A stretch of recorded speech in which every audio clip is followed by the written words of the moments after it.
ဟုတ်ကဲ့အားလုံးမင်္ဂလာပါနော်ချစ်မစေပေါင်းတို့ဒီကြောက်လက်နှလုံးရောင်းပါမယ်ဒီဘက်ကတလုံးတော့မော်စီစာတော့အဆမ်ပူလေးနဲ့ပေါ့နော်အဆမ်ပါဒီဘက်ကတလုံးတော့အမေကျိုးပေါ့နော်မန်ပါလာပေါ့နော်မန်အချင်းနဲ့ပါဆိုအလုံးရေစားတော်လေးသေးပါနော်ဆိုတော့သူရဲ့မီးပုတ်ချက်ကိုတစ်ချက်လောက်ကြည့်ရပါနော်မီးပုတ်ချက်ကဒီဘက်ကထိုးလိုက်ဒီပေါ့ပါနော်သူကဟိုဆမ်ပူလေးတဲ့ဆမ်ပူလေးပါတယ်နော်ဒီမှာသူဆမ်ပူလေးပါတယ်အလုံးရေစားတော့တေးပါတယ်ဒီဘက်ကထိုးလိုက်ရင်လည်းဒီဘက်ကပေါ်တာပေါ့နော်ဒီဘက်ကထိုးလိုက်ရင်ပဲပေါ်ပါတယ်နော်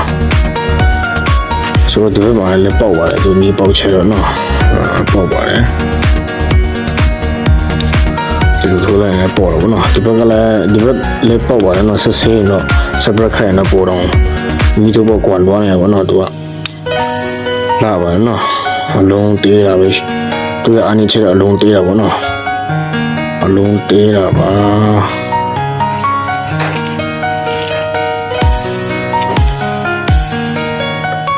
ဆိုတော့ဒီတလုံးကိုကြည့်ရပါနော်လုံးဒါတော့မေဂျောဘောနော်သူကမန်ဟိုတုံးတော့မန်အခြေရှိရပါနော်သူပြချက်လက်ဒီမှာပေါ့နော်မန်အနည်းနည်း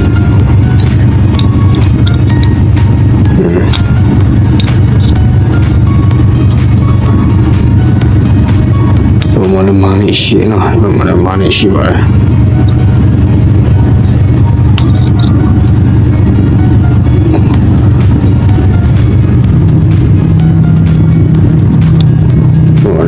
money